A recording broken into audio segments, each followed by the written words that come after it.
Di sebuah desa kecil di kaki Gunung Halimun, hiduplah seorang anak perempuan bernama Rania. Ia baru berusia 7 tahun ketika ibunya meninggal karena sakit. Ayahnya yang bekerja sebagai buruh hutan menikah lagi dengan seorang perempuan yang dikenal dingin dan penuh perhitungan.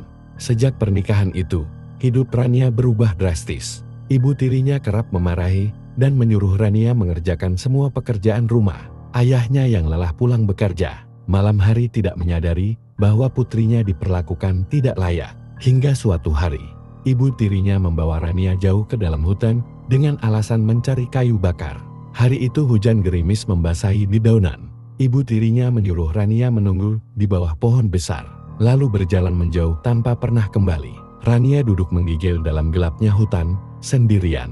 Ia menangis, memanggil-manggil ibunya yang telah tiada, dan berharap ayahnya datang mencari. Tapi yang datang bukan manusia. Saat bulan muncul malu-malu di balik kabut, seekor harimau putih muncul dari balik semak. Tubuhnya besar, matanya tajam tapi tidak buas. Rania ketakutan dan membaiku, tak berani bergerak.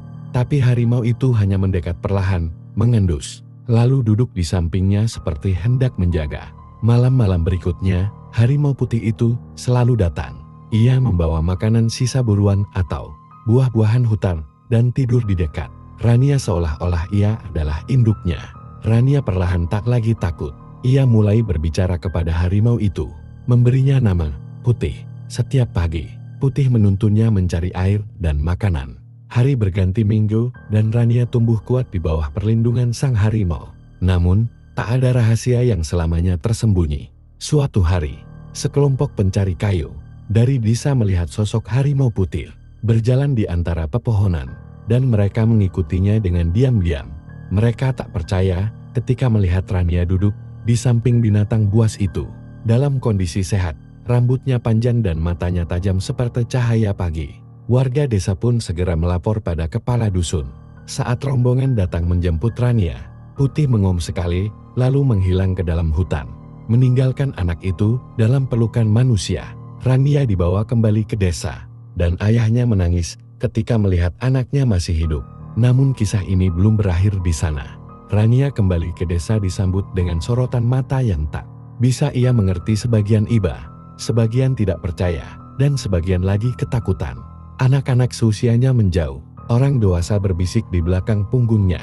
Ia dibesarkan harimau, kata mereka. Ayahnya, Pak Harun, begitu terpukul mendengar kenyataan bahwa istrinya telah meninggalkan anak kandungnya sendiri di hutan.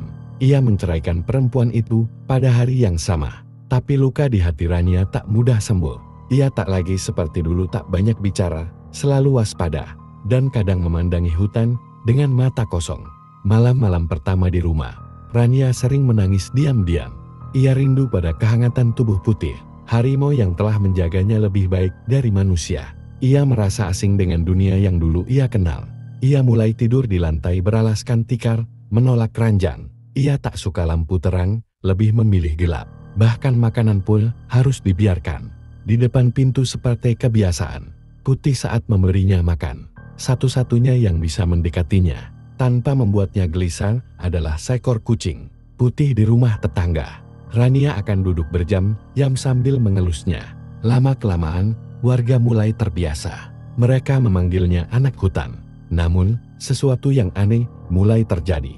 Setiap malam bulan purnama, suara harimau terdengar di pinggiran hutan. Suara yang hanya Rania bisa dengar dengan jelas. Ia akan duduk di depan rumah, memandang ke arah suara itu. Matanya berkaca-kaca. Kadang, ia seperti tahu kapan Putih datang meski tak terlihat. Pada suatu malam, ia memberanikan diri menyusup keluar rumah dan berjalan ke hutan tanpa sepatah kata pun. Ia mengikuti suara itu, melintasi jalan setapak yang tak pernah dilalui orang selama bertahun-tahun. Di sana, di sebuah padang ilalang yang diterangi sinar bulan, Putih berdiri menunggunya. Tak ada kata, tak ada suara. Rania hanya berdiri terpaku, lalu tersenyum untuk pertama kalinya sejak kembali ke desa. Putih mendekat dan menjilat wajahnya perlahan. Tapi malam itu, Putih tampak lelah, matanya suram, tubuhnya penuh luka. Rania mengerti, harimau itu datang untuk pamit. Ia duduk memeluk makhluk besar itu sepanjang malam, Hingga fajar menyingsing dan napas terakhir sang penjaga berhenti di pelukannya. Rania pulang ke desa membawa tubuh Putih, dibantu oleh suara-suara hutan yang seakan tahu jalan. Ia memakamkan sahabatnya di dekat sungai kecil di pinggir hutan, menanam sebuah pohon di atasnya. Sejak hari itu, hidup Rania berubah lagi. Ia mulai berbicara, ia mulai belajar. Tapi ada satu hal yang membuat warga terkejut. Ia seakan tahu segalanya tentang hutan. Ia bisa menenangkan hewan liar, bisa membaca jejak dengan presisi luar biasa. Ia bahkan bisa tahu kapan hujan turun hanya dengan mencium angin. Beberapa tahun kemudian, ketika Rania telah remaja, sebuah kejadian menguji jiwanya lagi. Ketika Rania berusia 18 tahun, sebuah perusahaan besar datang ke desa membawa rencana membuka lahan perkebunan. Hutan yang selama ini menjadi tempat sakral bagi Rania dan tempat peristirahatan. Putih menjadi target utama pembukaan lahan. Warga desa tergiur dengan janji pekerjaan dan uang cepat. Tapi Rania tahu, jika hutan itu hancur, bukan hanya kenangan yang hilang, tapi juga roh penjaga alam yang telah lama melindungi desa dari bencana. Dengan keberanian yang tak biasa, Rania berdiri di tengah rapat warga dan kepala desa. Ia menceritakan kisahnya tentang malam-malam penuh ketakutan di hutan, tentang harimau putih yang memberinya kasih sayang di saat dunia menolaknya, tentang bagaimana hutan bukan hanya rumah bagi hewan, tapi juga tempat di mana manusia bisa belajar arti perlindungan dan kepercayaan. Awalnya, banyak yang menertawakannya, tapi sebagian mulai terdiam.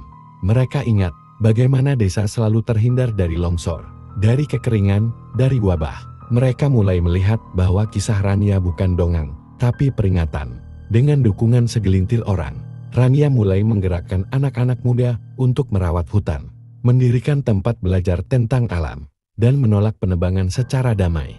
Berita tentang anak hutan yang diselamatkan harimau putih menyebar keluar desa, menarik perhatian media dan lembaga lingkungan. Perusahaan pun mundur karena tekanan publik. Rania akhirnya mendirikan sebuah suaka alam kecil di tepi hutan, dinamakan Tapak Putih. Tempat itu menjadi rumah bagi satwa liar dan pusat pembelajaran anak-anak desa tentang pentingnya menjaga alam. Ia tak pernah lupa malam terakhir bersama Putih, dan setiap kali bulan purnama menggantung di langit, Rania duduk di tepi sungai, menatap pohon besar yang tumbuh dari makam sang penjaga. Angin malam akan berbisik lembut, dan bagi Rania, itu cukup untuk tahu bahwa ia tidak pernah benar-benar sendiri. Di sanalah cerita Rania berakhir, bukan sebagai anak yang dibuang, tapi sebagai penjaga hutan yang dicintai alam.